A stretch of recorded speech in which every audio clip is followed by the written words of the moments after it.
અયોધ્યાના રામ મંદિરની અનુભૂતિ એ પણ ગુજરાતના ગાંધીનગરમાં. નવાઈ લાગી? પણ જ્યાં શ્રદ્ધા અને આસ્થાનું બળ કામ કરે ત્યાં નવાઈ કેવી?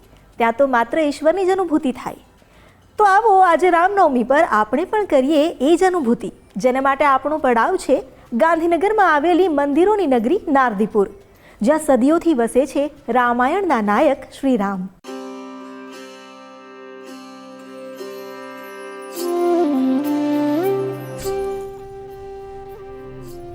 રામેતિ રામભદ્રેતિ રામચંદ્રેતિ વા સ્મરન નરો ન લિપ્યતે પાપૈ ભુક્તિમ મુક્તિમ ચ વિંદતિ.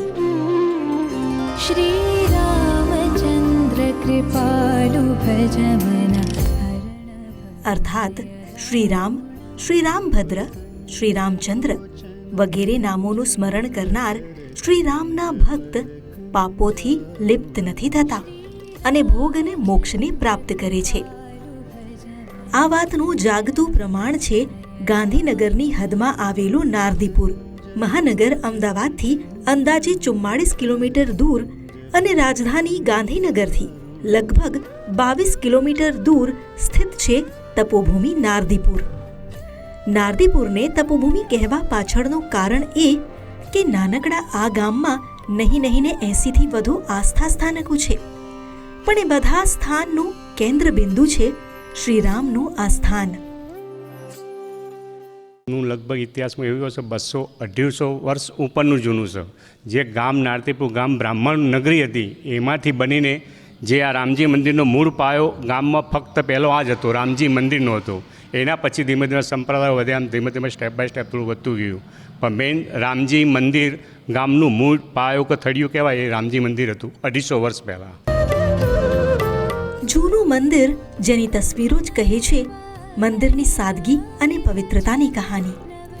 સૈકાઓ પૂર્વેથી શ્રીરામજી અહીં ભાર્યામાં સીતા અને ભ્રાતા લક્ષ્મણ સાથે વિદ્યમાન છે. જો કે જૂના મંદિરની વિશેષતા હતી ત્યાં સ્થાપિત કાલારામની મૂર્ત. ભારતભરમાં આંગળીના વેઢે ગણી શકાય એટલી શ્યામ પાષાણની શ્રીરામની મૂર્તિ છે. એ પૈકીની આ એક મૂર્તિ હતી અને એ મૂર્તિ સાથે કેટલીક ચમત્કારી ઘટનાઓ પણ લોકમુખે ચઢેલી છે. બાપ દાદાઓ કહેતા હતા કે આ મૂર્તિમાં જે વખત જે મહારાજ જે જૂના હતા એમને ભગવાન ખાવતા હતા, તેમને અમુક કીધું હતું, એની એક સત્વ ઘટનાઓ બી એવી બહાર આવેલી છે. ખેર, આજે એ જૂની મૂર્તિ અહીં સ્થાપિત નથી, પણ અહીં સ્થાપિત મધુર સ્મિત રેલાવતા રામજીની મૂર્તિ પણ એટલી જ મનમોહક છે. મંદિરનો જીર્ણોદ્ધાર પૂર્ણ થયા બાદ નવા મંદિરની પ્રાણ પ્રતિષ્ઠા ડિસેમ્બર 2024માં કરવામાં આવી.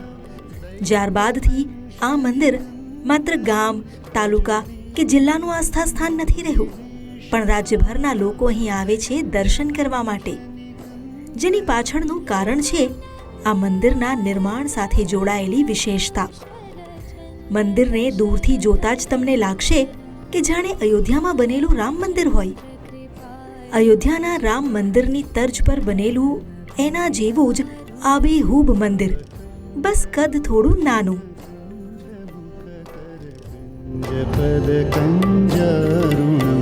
અયોધ્યા પછીનું જે બીજું મંદિર કહેવાય રામ મંદિર, એ ગુજરાતમાં અમારા નારદીપુરમાં બન્યું છે. એ સ્પષ્ટ નકશો બી એવો છે, ત્યાંની ગણતરી મુજબ છે. પણ અયોધ્યાની જગ્યા આખી મોટી વિશાળ, તો એકરો મહાન, આખા એકરો છે, 30-40 એકરો બધું જોઈએ. એટલે પણ એ જ આર્ટિકેટ, એના એ જ માણસો, એના મારફતે જ આખી આ વ્યવસ્થા થયેલી છે મંદિર માટે.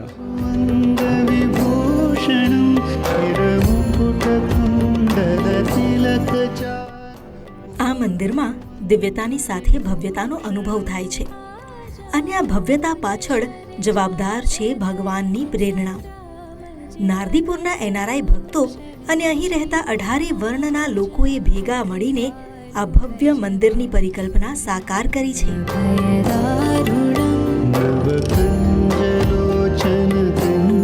અમારા NRI ભાઈઓ જે ભગવાનને પ્રેરણા આપી એમને, અને જે બધા એકઠા થયા ત્યાં, અને એકઠા થઈને જે પૈસાની જે સરવાણી કરી, મતલબમાં દાનની એટલી બધી કરી કે ના પૂછો વાત.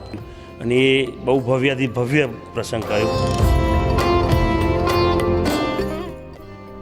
મંદિરના મુખ્ય દ્વારેથી પ્રવેશો એટલે પહેલા તો દેખાય વિશાળ પટાંગણ. અને પછી એ સીડી જે લઈ જાય રામ દરબારના દર્શન કરવા.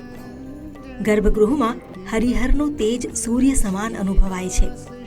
એટલે જ તો ગર્ભગૃહમાં ઉભેલા ભક્તો સૂરજમુખી જેવા જણાય છે, જેમના સૂરજ છે સામે ઉભેલા શ્રી રામચંદ્ર ભગવાન.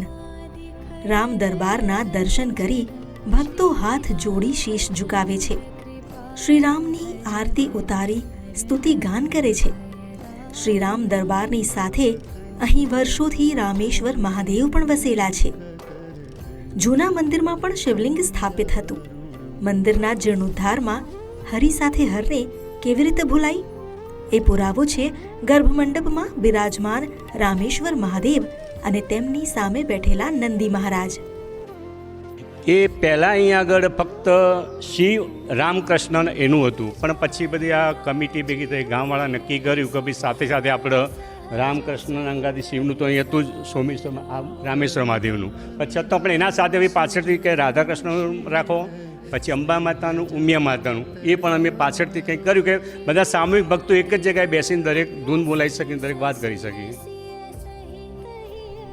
જગતજનની માં અંબા સાથે માં ઉમિયા બધા એક જ શિખરની નીચે અહીં બિરાજમાન છે.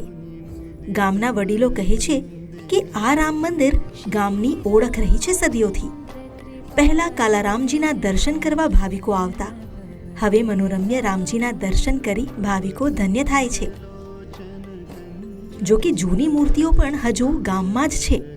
અને મોટી વાત તો એ છે કે એક એવા સ્થાને છે એ મૂર્તિઓ જ્યાંથી અવિરત સેવાની સરવાણી વહે છે. ગામના જ એક વડીલના સંકલ્પથી શરૂ થયેલું સદાવ્રત કેન્દ્ર, જ્યાં જૂની મૂર્તિઓની પુનઃ પ્રતિષ્ઠા કરવામાં આવી છે. એક એવું સ્થાન જ્યાં સ્વચ્છતાના આગ્રહ સાથે અદ્યતન રસોડું ધમધમે છે. સવાર સાંજ સેંકડો લોકો અહીં આવી નિઃશુલ્ક ભોજન લે છે. એટલું જ નહીં, અહીં ટિફિન સેવા પણ છે. ગામના વૃદ્ધ, લાચાર, બીમાર લોકો માટે અહીંથી ટિફિન પહોંચાડાય છે. સેવાની આ સરવાણી કેટલાયની આંતરડી ઠારે છે. અહીં એ માનવું જ પડશે કે શ્રીરામની પ્રેરણા વિના આટલો મોટો સેવા યજ્ઞ શક્ય જ નહીં બને. એ શ્રી કાલારામજીની જૂની મૂર્તિ હોય કે પછી નવા મંદિરમાં સ્થાપિત ધનુર્ધારી શ્રીરામની નવી મૂર્તિ, નારદીપુરમાં શ્રીરામના દર્શન કરો એટલે આત્મામાં રામત્વ વ્યાપ્યાનો અનુભવ થઈ જાય. કેમેરા પર્સન દીક્ષિત દરજી સાથે અમિતા જરીવાલા, ગુજરાત ફર્સ્ટ, નારદીપુર.